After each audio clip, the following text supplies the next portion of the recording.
Letras Libres presenta Ciberdiálogos con León Krause. Amigos, ¿cómo están? Qué gusto saludarlos. Bienvenidos una vez más a nuestros Ciberdiálogos. Gracias por acompañarnos a las conversaciones de Letras Libres. Soy León Krause. El día de hoy, una conversación interesantísima con Óscar Martínez, quien edita El Faro. El Faro es el medio periodístico independiente más importante de El Salvador, pero es mucho más que eso. Es, a mi parecer, uno de los medios más importantes de toda América, en muchos sentidos, ejemplar en la revelación y persecución periodística de historias de violencia y corrupción, no solamente en Centroamérica, sino en otros sitios.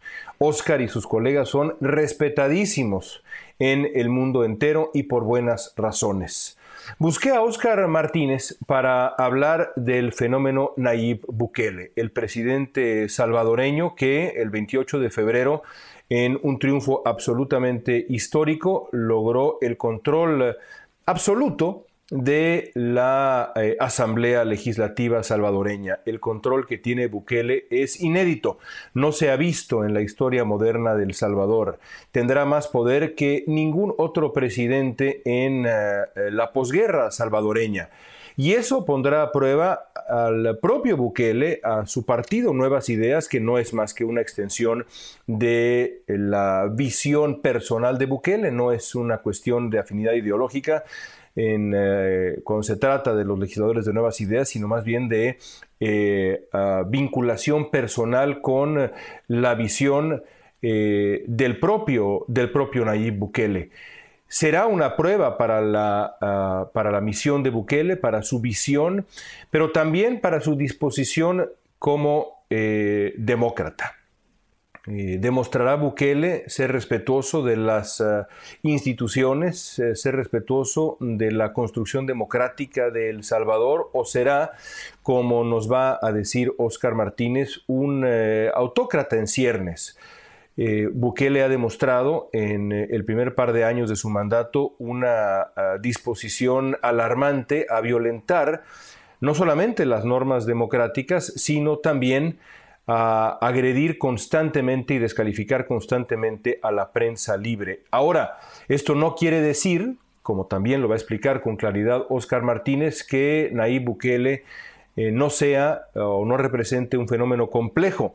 No se explica el surgimiento de Bukele, como ha pasado en otros casos en la historia latinoamericana, sin la historia de abuso constante de los políticos y los partidos tradicionales en El Salvador. El bipartidismo literalmente se robó el país durante décadas y hundió a El Salvador en una espiral de corrupción y de violencia. Esa espiral de corrupción y de violencia, esa historia tan amarga de El Salvador explica el surgimiento de Nayib Bukele y también la fe que genera Bukele entre sus seguidores, que ahora han decidido otorgarle las riendas completas del poder. ¿De dónde viene Nayib Bukele? ¿Qué ha hecho Bukele? ¿Qué implica el triunfo del 28 de febrero para el proyecto de Bukele y para Bukele en lo individual y para la democracia salvadoreña? Sobre eso y más hablo con Óscar Martínez a continuación.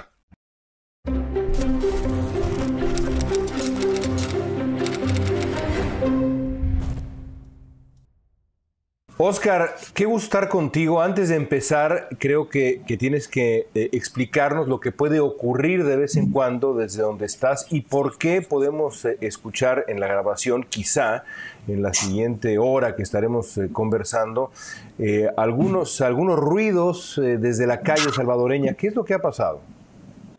León, en primer lugar es un gustazo conversar con vos. Muchas gracias por tu interés. Mira, después de la cuarentena, que ya acabó, la pandemia evidentemente no ha pasado, a El Salvador apenas han llegado un par de lotes de vacunas, un par de miles de vacunas, pero después de la cuarentena, uno de los síntomas claros en la economía de El Salvador es que casi todo el mundo que pudo diversificó su ocupación, compraron megáfonos, pusieron pickups y se dedicaron desde a vender verduras hasta a comprar chatarra, hasta a ofrecer comida hecha. Entonces es muy raro en El Salvador, vamos a ver cómo nos va, sostener una conversación sin que te interrumpa una de esas vocerías o megafonías. Así que si ocurre, considérenlo solamente un sonido ambiente del país. Me parece fantástico. Bueno, Oscar, creo importante comenzar esta conversación sobre El Salvador actualmente, sobre la presidencia de Nayib Bukele, sobre lo que ha pasado últimamente, hablando sobre el pasado, es decir, dar un repaso de los últimos años de la historia de El Salvador. Es una pregunta amplia, pero me gustaría que nos explicaras cómo han sido las décadas de la posguerra para El Salvador. Te cuento, mira, a partir de que en 1992 se firman los acuerdos de paz tuvieron muchísimos méritos. En primer lugar, y aunque esto suene redundante, acabar con una guerra.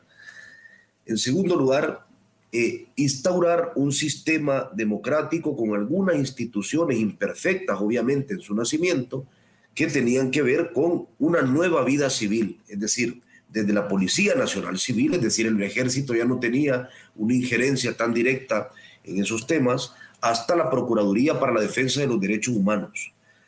Ahora, con todas sus virtudes, los acuerdos de paz tuvieron un error, y es que fueron esencialmente acuerdos entre las cúpulas y esencialmente acuerdos políticos.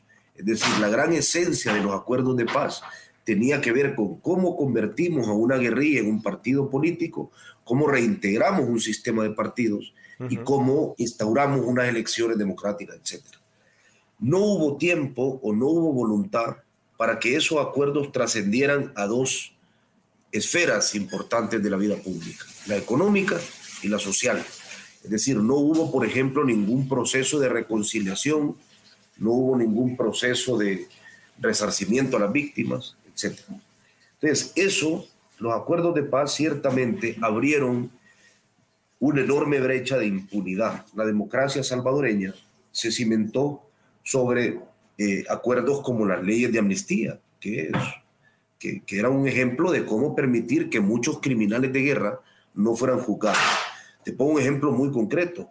El asesinato, el magnicidio de Óscar Arnulfo Romero, el único santo salvadoreño, el obispo de la Iglesia Católica asesinado en 1980, en El Salvador nunca ha sido juzgado. Nunca ha sido juzgado realmente. Entonces, ya esta democracia ya se construyó sobre una base fuerte de impunidad.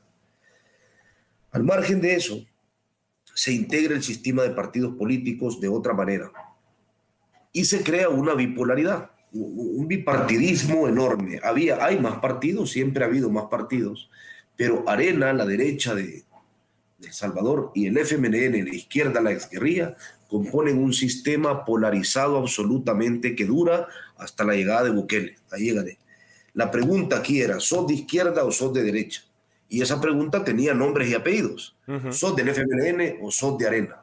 No se referían ya a una ideología. Esa ideología estaba copada por siglas en el país.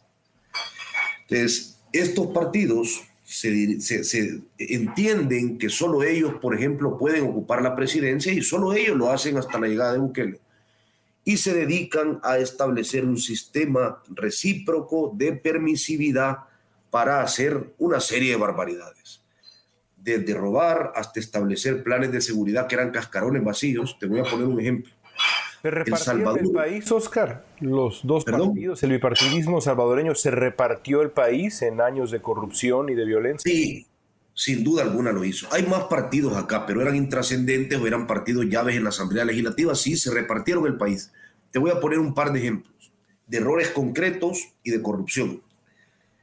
El Salvador, su mejor registro hasta la llegada de Bukele en homicidios había sido, si no me equivoco, 32 por cada 100.000 habitantes en el año 2002 o 2003. En ese momento teníamos un presidente, Francisco Flores, de la derecha. Francisco Flores creó con aquellas cifras algo que él llamó Plan Mano Dura, que es como nos gusta en Centroamérica ponerle a los planes para que sean electorales.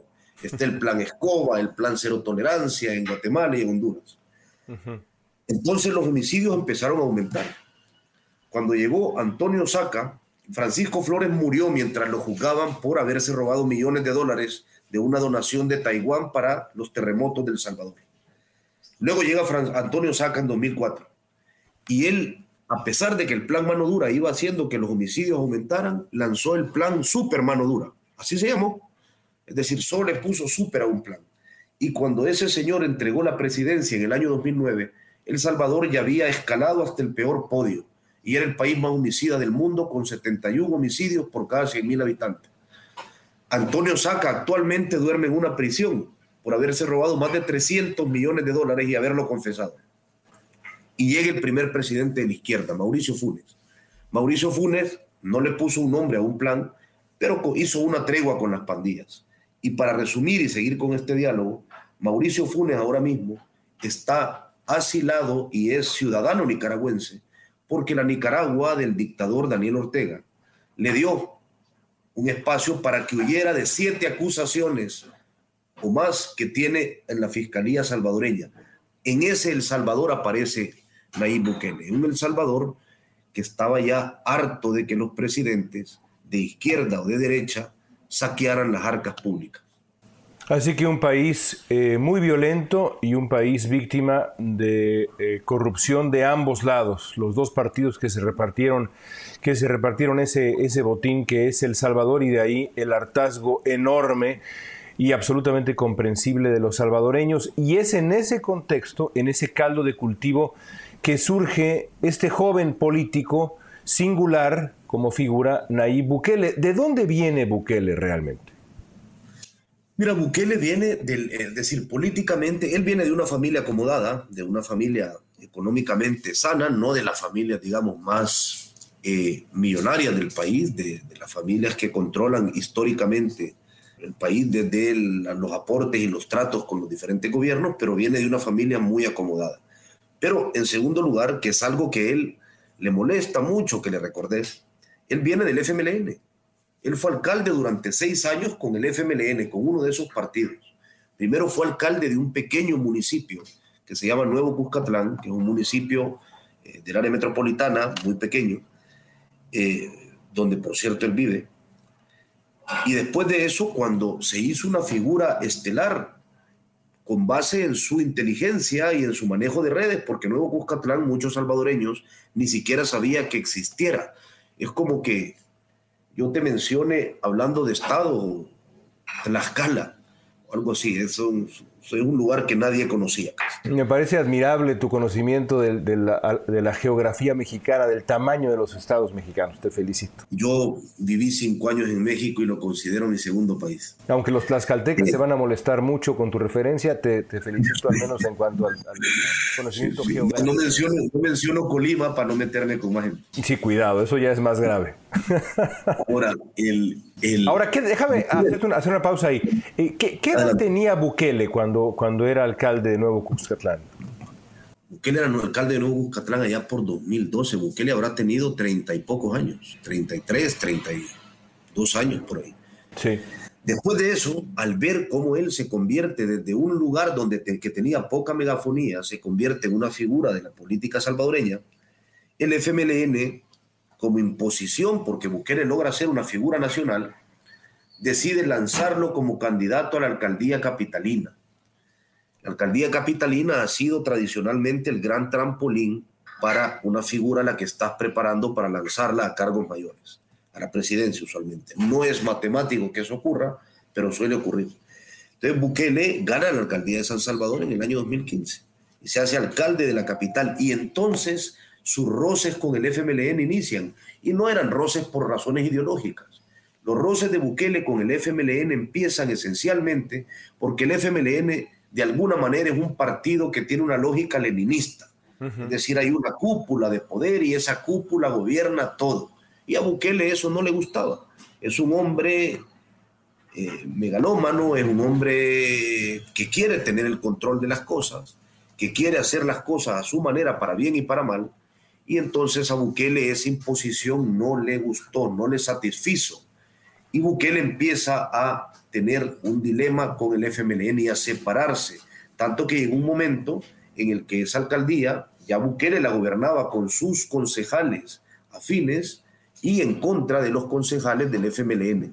Entonces, Bukele viene ahí, en ese momento se sale de ese partido y para competir en las elecciones como candidato a la presidencia en 2019, él necesitaba un partido político, necesitaba un partido para ser un candidato. Y Bukele, in extremis digo, minutos antes de que se venciera el plazo para la inscripción, decide irse con el único partido que le ofreció, que le abrió sus puertas. Ese partido se llama GANA, Gran Alianza Nacional. Es una escisión de la derecha, es una escisión de Arena, y es el partido más, esto es mi opinión, más nefasto que el sistema de partidos políticos salvadoreños ha parido. En sus filas ha habido narcotraficantes, gente acusada de narcotráfico y gente condenada por narcotráfico. Una serie de corruptos, misóginos demostrados. Y ese GANA sigue siendo ese partido. Entonces, Bukele con GANA logra llegar a la presidencia y después de eso crea el movimiento Nuevas Ideas, con el cual en esta legislativa, ya teniendo un partido, se toma por completo y por voluntad de los electores salvadoreños el sistema democrático salvadoreño y lo copa. Antes de llegar a eso, a lo que ha ocurrido recientemente, ¿te sorprendió el triunfo de Bukele originalmente? ¿Te sorprendió que este político, que sí, evidentemente tenía un perfil creciente, pero aún así era un político joven, un político con prisa, llegara a la presidencia? ¿En su momento te sorprendió? No, a mí no me sorprendió que él ganara, me sorprendió el cisma que él generó tras ganar. Es decir, no es que Bukele ganara, le dio una paliza a todos los demás. Es decir, yo soy un salvadoreño criado en la posguerra. Toda mi vida he entendido la política partidaria de la forma tan polarizada como la he vivido en este país. Arena, FMLN y los pequeños partiditos que se aliaban con estos.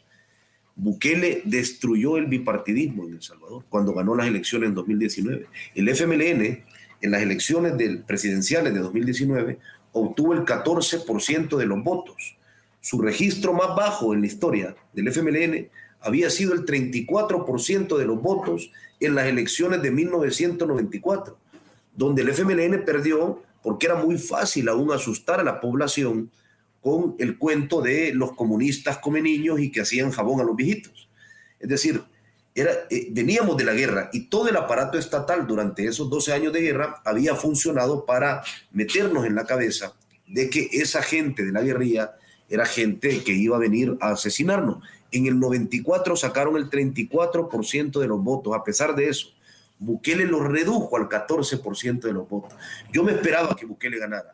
Entonces pudo haber sido, en cierto sentido, Oscar, el principio de un mejor capítulo para la historia de El Salvador. Es decir, si este bipartidismo que nos has descrito se repartió el país, la llegada de una figura fresca, una figura con, digamos, nuevas ideas, si es que realmente lo hubieran sido, podría haber comenzado una nueva etapa en la historia salvadoreña. Yo creo que hayas dado un punto clave de lo que yo creo que esa es la gran oportunidad histórica que Nayib Bukele ha desaprovechado y está desaprovechando. Nunca en la historia política de El Salvador, de la posguerra, ha existido una figura con tanto poder y con tanta legitimidad dentro del sistema democrático, es decir, en las urnas, como Nayib Bukele. Nunca nadie. Y Nayib Bukele ha decidido utilizar ese enorme poder que le ha sido concedido para cosas muy diferentes a hacer una política distinta a la que estamos acostumbrados. Te pongo un ejemplo muy concreto de eso. Todos los partidos políticos que importan en este país han negociado con las pandillas salvadoreñas. Al menos desde el año 2012, cuando en marzo descubrimos la primera negociación entre un gobierno del FMLN y las pandillas, y la publicamos. Todos los partidos políticos lo han hecho. Luego lo hizo Arena para las elecciones de 2014 y el FMLN lo volvió a hacer.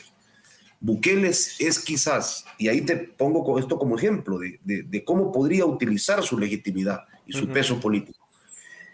Creo que es el único político salvadoreño que pudiera hacer públicas unas negociaciones con las pandillas, Porque él está negociando con las pandillas. Lo publicamos. Lleva un año negociando con la Mara Salvatrucha 13. Aunque ellos lo niegan, ¿no? Ustedes tienen documentos oficiales en el Faro, pero ellos lo niegan. Ellos lo niegan absolutamente.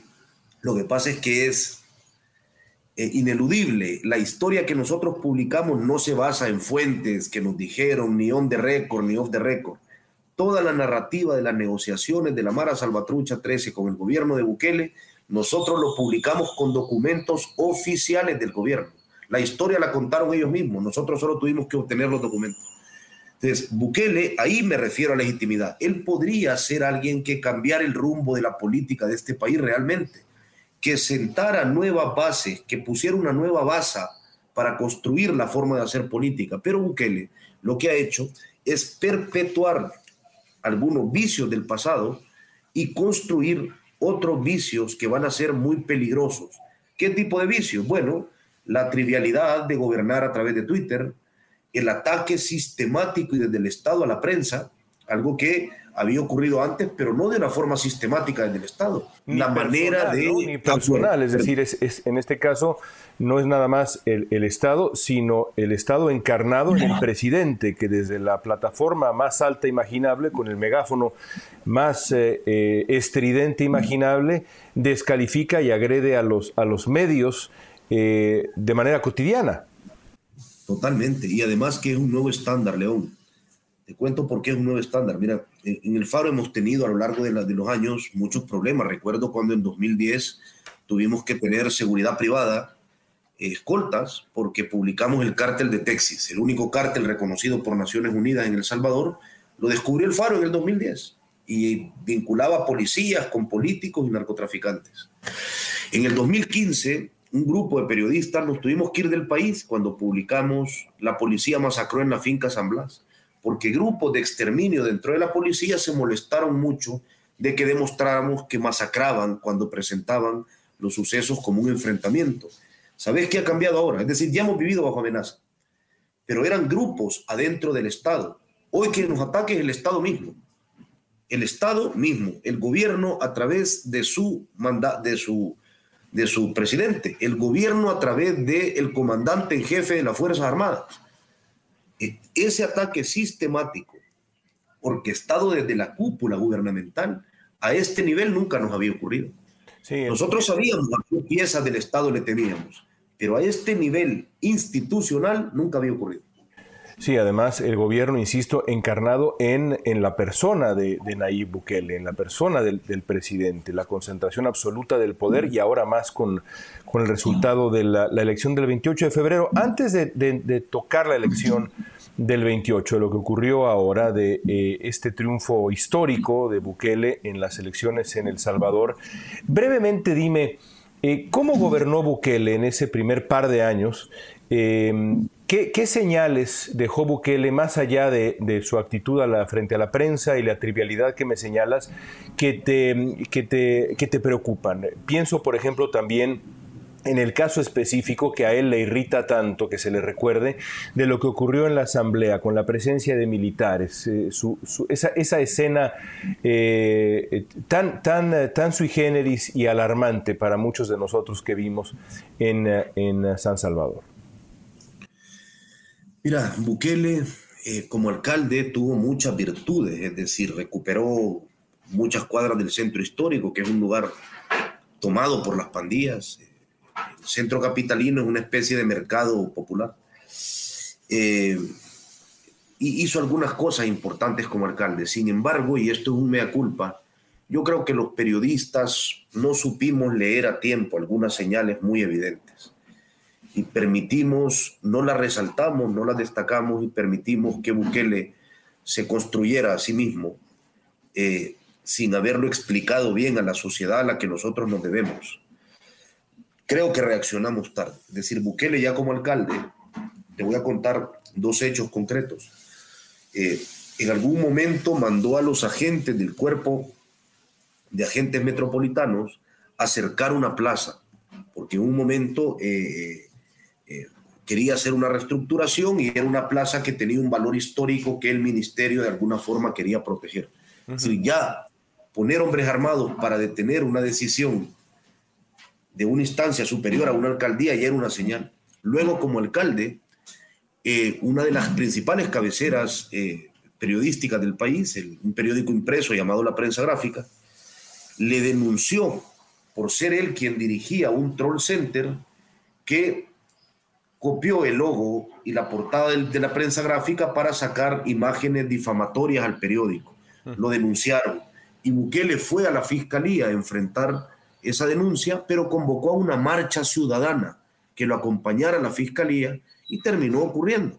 Una marcha ciudadana rodeó la fiscalía con gente enfurecida, que él insultaban al fiscal. Eso ya era una actitud poco democrática. Esto en su época de alcalde. De alcalde, claro. Con el poder de un alcalde. El poder de un alcalde. Bukele era la figura, cuando era alcalde de San Salvador, él ya era la figura estelar de la política salvadoreña por diferencia. Sí, pero también era nada más un alcalde. Ahora sí. Ahora es, claro. Ahora es el presidente en la historia de la posguerra salvadoreña. Con mayor poder en la historia de la posguerra, lo has dicho bien. Cuando él llega a la presidencia, ya entendíamos quién era y ya íbamos tarde para explicarlo. Y entonces Nayib Bukele, el 9 de febrero de 2020, hace el hecho autoritario más grande que le hemos conocido. Bukele ingresa un domingo a la Asamblea Legislativa, el primer órgano del Estado, con militares, se sienta en el puesto del presidente de la Asamblea y declara inaugurada una sesión. Y todo se debía a que la Asamblea Legislativa no había aprobado en los plazos que él deseaba un préstamo que Bukele estaba solicitando para su plan de seguridad. La imagen de los militares adentro de la Asamblea Legislativa, armados, protegiendo a un presidente que usurpaba otro órgano del Estado, no había ocurrido en El Salvador ni durante la Guerra Civil. El vicepresidente de El Salvador le dijo a Jorge Ramos hace poco que, bueno, no eran militares, era nada más la guardia normal que acompaña a Bukele y que, bueno, quizá había sido pues un error, sí, que entraran, pero que en realidad es loable que Bukele tuvo la templanza para bajar los ánimos y no ceder a la tentación de un acto quizá mayor. Es decir, al final Bukele resultó un héroe que evitó la violencia, Oscar. Mira, yo conozco ya cuál es el discurso que han armado para justificar esto en el gobierno y te voy a decir algo y lo voy a decir contundentemente. Es una cantaleta pusilánime la que tienen para justificar la toma del... La cantaleta es que no, esa era la escolta del presidente y solo entraron porque el presidente se tomó la Asamblea Legislativa con militares. Quien contraríe esa verdad es pusilánime. Y el vicepresidente, yo vi lo que le dijo en la entrevista a Jorge, fue pusilánime. Ni él se cree eso. Es mentira. Bukele no anda con 50 militares como escolta. Entraron militares armados, rodearon el hemiciclo, se lo tomaron para que Bukele hiciera lo que quisiera. Bukele ya tenía un show preparado y él entró y en un gesto mesiánico, es que Bukele tiene todos los ingredientes. Dios, el pueblo y los enemigos. Bukele entra y reza. Y cuando reza lo que dice es, habló directamente con Dios y asegura, Dios me dijo que tengamos paciencia. Es decir, que no me tome el primer órgano de Estado. Como Dios le hubiera dicho otra cosa, no sé dónde estaríamos en El Salvador ahora mismo.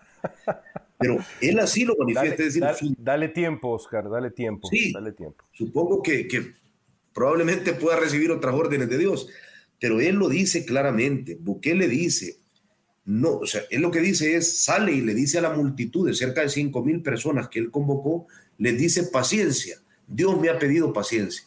Es decir, no fue en los valores democráticos, no fue el respeto al Estado de Derecho, fue Dios en su teoría quien le habló, rodeado de militares, y le dijo, mejor no te tomes la asamblea hoy. Entonces, sí, aquello era un intento de toma de la asamblea, aquello durante unos minutos fue una toma de la asamblea. Y evidentemente nos quieren convencer de que era simplemente un presidente, naturalmente, entrando al hemiciclo con su seguridad. Eso es mentira, es pusilánime y te lo digo de otra forma, es un argumento bajero. Ahora, yo dudo que Dios le haya hablado a Nayib Bukele sugiriéndole paciencia, pero lo cierto es que Tiempo después, el 28 de febrero pasado, Bukele ya no necesitó de militares ni de esta muestra de este despliegue de poder autoritario para hacerse del control de la Asamblea, porque los salvadoreños han decidido darle a Bukele absolutamente todo el poder. A su partido Nuevas Ideas, un triunfo notable, va a tener mayoría calificada. ¿Qué tanto poder tiene hoy Bukele en El Salvador? Y para empezar, habrá que reflexionar sobre estos candidatos que llegan a la Asamblea, estos legisladores, que no son legisladores independientes en ningún sentido, sino son bukelistas leales, fieles, dedicados a defender la visión personal de este hombre, que no es una ideología, es nada más la misión y visión personal de gobierno de Nayib Bukele. ¿Qué tanto poder tendrá Bukele? ¿Qué podrá hacer, Oscar? Mira, Bukele, en primer lugar, reafirmo lo que ha dicho. Hay algo que es innegable. Los electores salvadoreños, que no son todos los salvadoreños, pero los electores salvadoreños decidieron otorgarle todo el poder a Bukele. Así es. Los electores en esta sociedad dijeron: queremos que ese señor tenga todo el poder. Eso hay que reconocerlo. Así fue. No ha sido una toma violenta, ha sido el sistema democrático pariendo un autócrata, con todas las reglas del sistema democrático. Bukele va a tener todo el poder. Él puede elegir fiscal, puede reformar leyes, puede aprobar presupuesto general de la nación, puede suspender garantías constitucionales. Algo muy peligroso en un presidente que durante la cuarentena, y violando todos los procedimientos de ley, por ejemplo, en un momento vio en su Twitter, le pareció que había demasiado gente caminando en las calles en un video de un municipio que se llama La Libertad, paradójicamente. Uh-huh. Bukele en su Twitter puso: ordeno al ministro de Defensa, algo por el estilo, que tome medidas y cierre ese lugar. Gracias a un tuit de Bukele, el ministro de Defensa con militares cercó toda una ciudad y declaró suspendidas las garantías constitucionales de libre tránsito, etc. Por un tuit. Esa fue una expresión concreta de cómo nos gobernaron por tuit. En la Constitución no aparece ningún procedimiento parecido a eso. Ningún procedimiento que explique que eso puede ocurrir. Entonces, Bukele puede ahora mismo suspender garantías constitucionales, elegir a 5 magistrados de la Corte Suprema de Justicia, sacar funcionarios del cargo, aprobar presupuesto. Lo de aprobar presupuesto general de la nación es muy préstamos también, por ejemplo. Es muy complicado porque una de las estrategias de Bukele, que necesita mucho recurso para que su gobierno, como él lo quiere, marche como él quiere, ha endeudado a El Salvador de una forma muy drástica durante la pandemia. Ha endeudado emitiendo letes y cetes, préstamos, bonos extranjeros. Entonces, en ese manejo arbitrario, o no, más que arbitrario, total que va a tener de las finanzas públicas, vamos a ver a dónde nos lleva. Pero Bukele va a poder hacer absolutamente todo, porque en la Asamblea Legislativa el número mágico son 56 de los 84 diputados. Eso se llama mayoría calificada. Y es lo que necesitas para tomar todas las decisiones, todas. Pues Bukele tiene 61 diputados. Es decir, con su partido aliado le sobran. Le sobran 5. Y todos no tienen que hacer alianzas, todos son de su propio partido. Oscar, cuando yo hablo con los salvadoreños, no con todos, pero sí con la mayoría de salvadoreños que llaman a mi programa de radio en Los Ángeles. En Los Ángeles, básicamente Los Ángeles es un segundo El Salvador, y en algún sentido hay quien piensa que la cantidad de gente acá y la influencia que tiene la comunidad salvadoreña acá es pues equivalente al país en sí, un El Salvador más allá de sus fronteras. Lo que yo escucho es entusiasmo, fe en este hombre y defensa de logros. Por ejemplo, disminuyeron los homicidios, está regresando la inversión. Yo pienso ir a invertir a El Salvador, León, me dice la gente. Las cosas están mejor, la gente está contenta. Es decir, hay un ánimo de fe. y de optimismo, pero sobre todo de fe. ¿Hay algo que justifique esta fe? Es decir, ¿hay algún logro que uno pueda reconocerle objetivamente a Nayib Bukele? Sí, mira, sin duda alguno el ánimo es ese allá en Los Ángeles, Centroamérica, al igual que aquí en Centroamérica. Es decir, Bukele es muy querido. Y yo creo que has dicho la palabra clave, es más un acto de fe. Sí, Bukele ha hecho algunos logros, es decir, Bukele no solo, 2 logros concretos voy a mencionar. El primero es la reducción de homicidios, que no nos he explicado cómo ocurrió. Yo creo, estoy convencido de que se debe esencialmente a las negociaciones con las pandillas, pero los gobiernos anteriores lo hicieron de la misma forma, es decir, no es algo inusual. Y es una reducción histórica. El Salvador nunca había tenido promedios de homicidios de 20 que rondaran los 20 por cada 100,000 habitantes. Como te digo, nuestro promedio más bajo en la posguerra era de 32, 34 por ahí. Es decir, 20 en lo que consideramos paz. Por primera vez en muchos años, por ejemplo, estamos abajo de México en tasa nacional. El manejo de la pandemia. El Salvador, si bien hubo muchísimos casos de corrupción durante la pandemia, etcétera, la población agradeció mucho, ha sido un logro muy bien vendido por la presidencia, el hecho de que fuera uno de los países que más rápido reaccionó y decretó medidas drásticas como prohibiciones de ingresos muchísimo antes que otros países. Y si bien El Salvador no es totalmente transparente con sus cifras, El Salvador no ha sido uno de los países que tenga ni por cerca la cantidad de muertos, de tasa de mortandad por la pandemia más elevada. Ahora, el resto han sido obras icónicas como una carretera al Puerto de la Libertad y anuncios sobre todo de cosas que no han llegado. Ha prometido crear algo que se llama Surf City, prometió crear un tren que se iba a llamar el Tren del Pacífico y empezar a construir un aeropuerto en el oriente del país, son promesas que no ha cumplido. Bukele tiene este nivel de popularidad esencialmente no por lo que ha hecho, sino por cómo se ha vendido y cómo ha vendido. Iba yo a decir, es decir, existe la percepción de que El Salvador se está moviendo, de que El Salvador va hacia un mejor sitio. El presidente ha logrado a través de su carisma, de su talento para la propaganda, a través de redes sociales, su presencia, su capacidad para comunicar y también, evidentemente, su trato con los periodistas, la disminución de la prensa crítica, que vamos a tocar en un segundo más, el crear esta imagen de que El Salvador se está moviendo y como el presidente que es tan querido lo dice, debe estar ocurriendo. Sin duda, sí. Mi trabajo como periodista creo que me pone en un espacio particular y privilegiado para poder observar la cosa pública. Yo creo que esencialmente lo de Bukele ha sido más un manejo propagandístico muy bueno y al que los salvadoreños no estaban acostumbrados. Mira, el último presidente antes de Bukele, Salvador Sánchez Serén, ni siquiera sabía decir cuál era su cuenta de Twitter. Además habla muy bien inglés Bukele, lo cual uno podría decir que es trivial, pero no es trivial. Cuando un presidente de El Salvador, o de cualquier país, pero de El Salvador, se puede sentar con 60 Minutes a dialogar con prestancia y simpatía, caray, bueno, pues transmite también una imagen de modernidad, ¿no? Totalmente, es decir, él se aprovechó de todos esos defectos icónicos. O sea, este que te mencionaba era cuando le preguntaron a Sánchez Serén en una entrevista más bien trivial que le hicieron cuál era su cuenta de Twitter, él sonriendo nerviosamente respondió: mi cuenta es twitter.com. Fantástico. Y luego dijo, no es esa, dijo, esa es la de Oscar, que era el vicepresidente. De hecho, después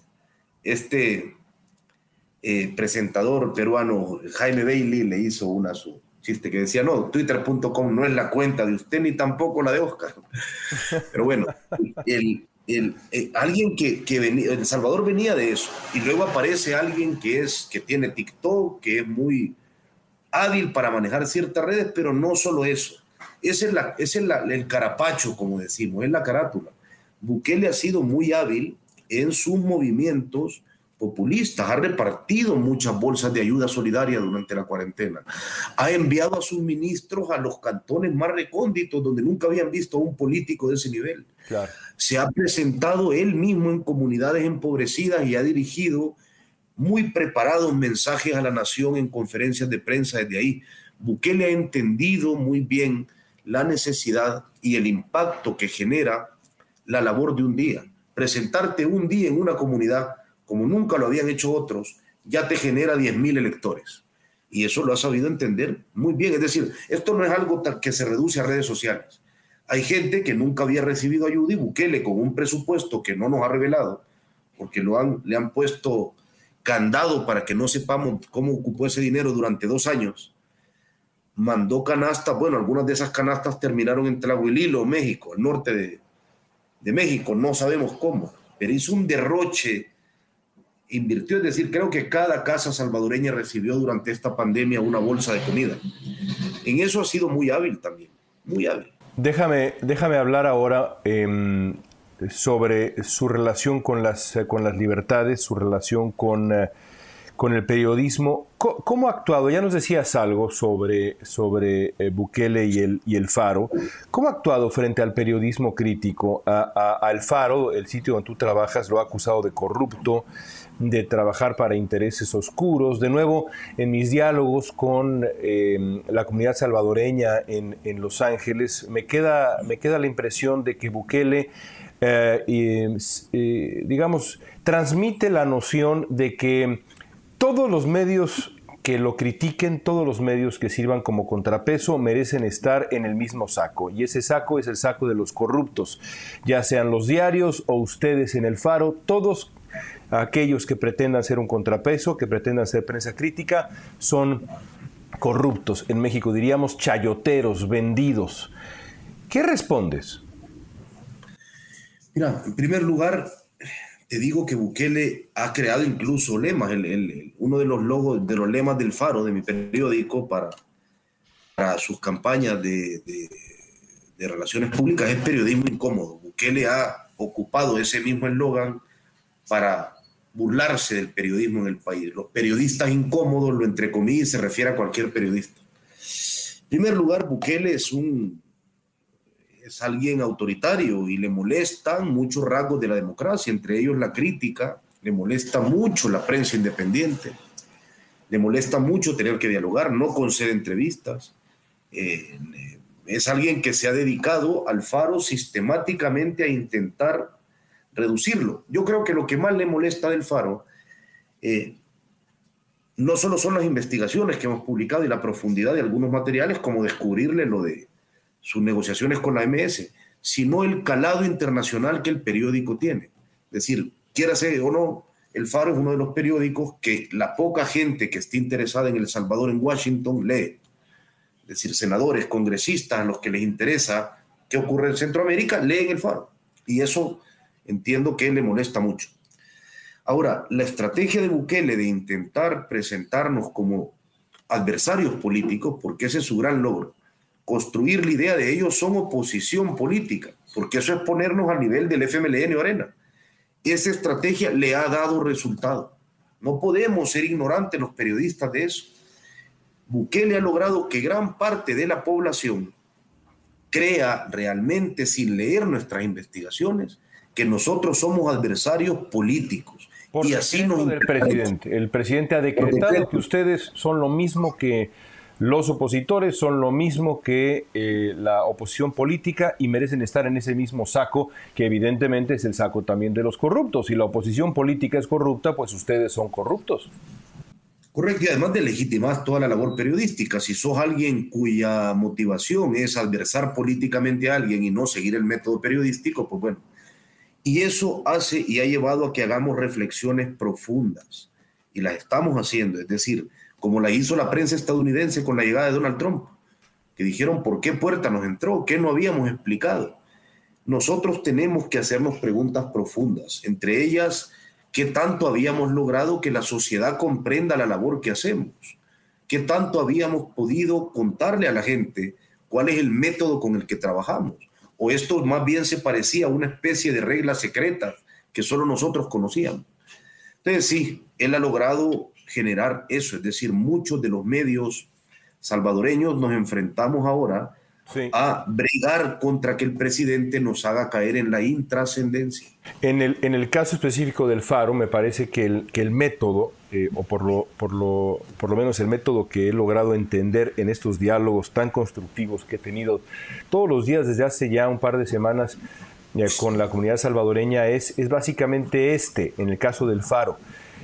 Se utiliza el nombre de uno de los fundadores, o hasta donde entiendo, el familiar de uno de los fundadores del diario, del medio, hace ya décadas, el señor Simán, para vincularlos a ustedes con uno de los partidos políticos y decir, ahí está la prueba, ahí está la clave. Ellos son títeres de intereses oscuros, en realidad los hilos los mueve la oposición, son nada más una herramienta de esta familia que además es poderosa, es una familia adinerada, así que no solamente son oposición política, sino además representan los aviesos intereses de empresarios corruptos que trabajan contra el pueblo. Creo yo que ese es, digamos, el mecanismo. No importa las investigaciones que ustedes hayan hecho, no importa el trabajo periodístico que hayan hecho durante décadas, que tú mismo nos has explicado aquí y que es tan respetado en el mundo, lo que importa es el nombre Simán. ¿Qué respondes? Sí, mira, hay dos cosas que han ocupado, que él ha logrado meter entre esa retórica. Uno es efectivamente el apellido Simán y el otro es el apoyo que nosotros recibimos y que publicamos en nuestro medio, lo podés leer en el pie del medio, de Open Society Foundation, que es la organización financiada con dinero de George Soros. ¿Qué respondo ante eso? Mira, Jorge Simán es uno de los fundadores y accionistas del Faro. Él nunca ha estado involucrado directamente con este partido. Algunos de sus familiares sí. Jorge es alguien que de hecho no tiene una injerencia directa en el manejo editorial del periódico. Si alguien cree eso o no, pues ya no sé cómo convencerle. Es decir, el Faro, lo que del Faro mejor te puede convencer es su trayectoria. Claro. En primer lugar, nosotros desvelamos de dónde viene el financiamiento. Y en segundo lugar, nosotros hemos descubierto la corrupción de Arena. Nosotros la publicamos, la corrupción de Arena, cuando Antonio Saca se robó millones de dólares. Nosotros publicamos la corrupción del FMLN, sacamos todos los sobresueldos y cheques de la partida secreta con los que Mauricio Funes se daba lujos en Miami y le compraba vestidos carísimos a su amante y ropas a su esposa en ese momento. Su amante es ahora, su entonces amante es ahora su esposa. Y ahora lo hacemos con Bukele. Si es que el problema es reducirlo eso a algo de apellidos o a un ataque mucho menor, pero voy a ponerme yo en la mira. Mi nombre es Óscar Enrique Martínez Dabuizón. Mi apellido es Dabuizón. Mi tío era Roberto Dabuizón, el asesino de Monseñor Romero, el fundador de Arena. Él es el hermano de mi madre, es mi tío materno.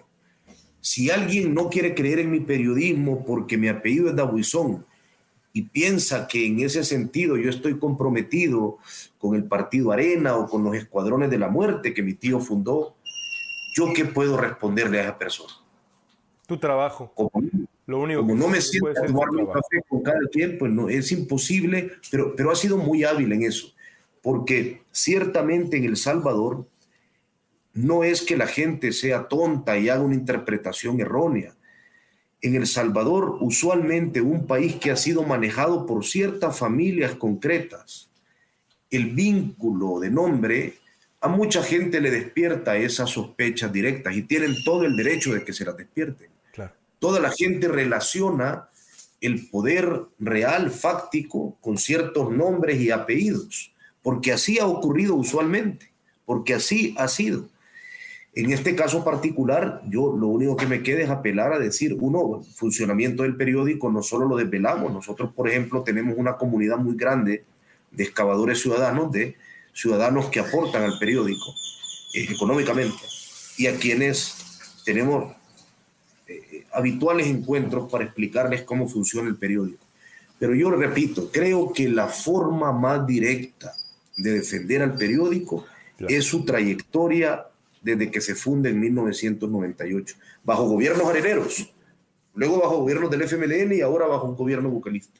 Ahora, Antes de comenzar a cerrar nuestra conversación preguntándote sobre el futuro, una pregunta más sobre la estrategia de Bukele. Está claro, entonces, hasta donde te entiendo, que la estrategia del presidente de El Salvador, desde el principio, pero ahora mucho más, es decir, quien está conmigo recibe mi bendición, mi reconocimiento, el aval de pureza.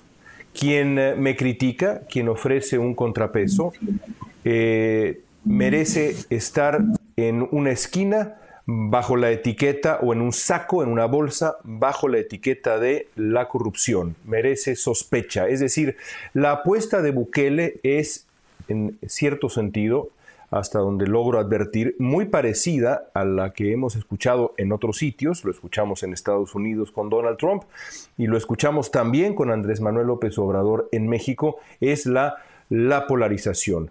Quien no está conmigo necesariamente está contra mí. No hay crítica, no hay contrapeso que sea válido, que tenga validez alguna. Merecen todos los contrapesos institucionales, desde la prensa, desde la oposición política, merecen la misma descalificación con la misma vehemencia y la misma frialdad. Sin duda. Mira, antes solo quiero hacer, esto no es un convencimiento, sino un statement que yo quiero dejar muy claro. Yo estoy plenamente orgulloso de todos los accionistas con los que yo comparto esa mesa del periódico, incluido evidentemente Jorge Simán. Eso lo quiero dejar claro. Eso no es un convencimiento, porque no se convence en una interlocución tan breve a la gente, pero yo he visto la honestidad y la ética de esa persona, no a lo largo de un año, sino a lo largo de varios años. Dicho esto, que me importaba dejarlo claro. Sí, Bukele no solamente ubica esa discusión de esa forma polarizada, o conmigo o contra mí, sino que activamente hace cosas para anularlos. Te cuento en el caso del Faro. Primero, los medios oficiales. ¿Por qué digo oficiales? Porque son medios manejados por el Estado. Son medios digitales que fueron embargados a criminales que ahora están acusados de muchos delitos, y el Estado pasó a administrarlos como un bien administrado en instancias estatales. Desde esos medios nos acusó de violadores. Durante el año pasado, desde sus cuentas, él movió esas publicaciones de una acusación completamente inventada, que por suerte la Fiscalía pudo esclarecer, que la Comisión de Derechos Humanos se pronunció, que la CIDH ha mencionado en sus medidas cautelares al Faro como una difamación y persecución al periódico. Como eso no le funcionó, después de eso pasó en cadena nacional a poner imágenes en esa ocasión fue de Carlos Dada, uno de los fundadores del periódico, y decir que Hacienda estaba investigando al periódico por lavado de dinero. A estas alturas Hacienda nos sigue investigando. Durante el año pasado pasamos mucho tiempo con el periódico lleno de auditores, que como nunca encontraron lavado de dinero, porque no hacemos lavado de dinero, siguen ahí, porque la orden presidencial es encuentren algo con lo que sustentar esta acusación. La Corte Suprema de Justicia de El Salvador sacó ya una resolución pidiéndole a Hacienda que no se extralimite, diciendo, la semana pasada la Corte le ordena a Hacienda detengan sus métodos, porque le están pidiendo al Faro cosas que no tienen nada que ver con una auditoría. Quieren saber quiénes son nuestras fuentes, nos piden bitácoras de reuniones, etc. Sí. Entonces, como eso no le funcionó, Bukele va a continuar en esa lucha. Es decir, no solo establece una retórica, que ya sería grave establecer una retórica en frente de toda la población de buenos y malos. No, Bukele nos hace ataques dirigidos. El objetivo de Bukele no solo es mellar la credibilidad del periódico, es destruirlo objetivamente, que el Faro deje de existir. Y ese ha sido su intento en el último año. Hace poco, en una de estas conversaciones a las que he referido varias veces, y lo hago porque de verdad me parece que es muy útil para entender el fenómeno Bukele, en una de estas conversaciones con una mujer de una enorme elocuencia incluso conmovedora, te soy franco, yo le decía a esta mujer por radio que a mí lo que me preocupa es además de otras cosas, como lo que has descrito, la concentración de poder en una sola persona. Le explicaba yo que la historia demuestra que la concentración de poder en un partido, pero mucho más en una sola persona, muy rara vez, por no decir nunca, pero muy rara vez, deriva en la consolidación de la democracia y las libertades. Y esta mujer me contestó, y de nuevo con mucha elocuencia y mucha claridad me contestó: a mí no me importa. Si yo pudiera darle todo el poder, más poder a Bukele, se lo doy porque, y estoy parafraseando, ese es el calibre de fe que le tengo. Te lo menciono para hacerte la siguiente pregunta. Tú has dicho que la democracia salvadoreña, lo escribías en el New York Times hace unos días, ha parido un autócrata. ¿Qué le contestarías a esa compatriota tuya acá en Los Ángeles, que ha visto la realidad salvadoreña desde California, desde el exilio? ¿Qué le contestarías? ¿Está en peligro la democracia salvadoreña? Sí, sin duda está en peligro, pero sobre todo le contestaría que le entiendo y le contestaría que no es, que comprendo por qué reacciona de esa forma, que comprendo que la población migrante ha sido apaleada, vomitada, despreciada por la política salvadoreña y que comprendo que como una reacción alérgica a eso, ahora crean en un Mesías y crean en un Salvador. Le contestaría que entiendo que este país, desde sus políticos, le ha hecho cosas indignas, ha saqueado un país y entiendo que piense ahora más con su desprecio que con la razón. Entiendo que ha llegado a un acto de fe. Comprendo perfectamente eso. Comprendo que en un país que nunca ha trabajado por establecer bases democráticas entre su población, que nunca ha defendido a su población, instituyendo en su retórica las reglas de la democracia, que siempre ha pensado en cúpulas y no en millones, que siempre ha favorecido a pocos y no a muchos, que siempre ha funcionado con una impunidad selectiva para las clases populares, la gente esté harta de eso. Y lo que suene a nuevo, lo que parezca nuevo, aunque sea que hable como algo nuevo y que se maneje en redes como algo nuevo, le parezca atractivo. A mí me parece que todo esto es la herencia de un sistema político y no de ninguna forma la estupidez o la ignorancia de un pueblo. Este pueblo ha reaccionado como ha podido. Este pueblo ha sido deformado por clases políticas que durante décadas le han despreciado y aplastado. Comprendo eso. Y desde mi trinchera, mi labor periodística es ir desvelando cosas. Tengo pruebas de que Bukele es muy peligroso y esas pruebas las he publicado. Y es mi labor hacer, como decía Tomás Eloy Martínez, que lo importante además sea interesante. Es mi trabajo bregar porque esas publicaciones adquieran importancia y no caigan en la intrascendencia en la que Bukele quiere ponerles. Yo creo que Bukele es peligroso para la democracia, creo que lo ha sido y lo seguirá siendo. Ahora, a mí me parece que una reacción sea decirle a esta gente están equivocados y no entienden nada. No, la gente de hecho ha abrazado la idea de Bukele porque han entendido todo el desprecio y la humillación a la que este país les ha sometido durante décadas. Claro. Es un dilema, y creo que para solucionar ese dilema, uno de los remedios posibles es la prensa, pero estamos en una situación muy delicada actualmente. En efecto, un dilema complejo, pero también eminentemente latinoamericano. Óscar, te agradezco mucho tu tiempo, gracias y estaremos en contacto. León, te agradezco tu interés y te mando un abrazo.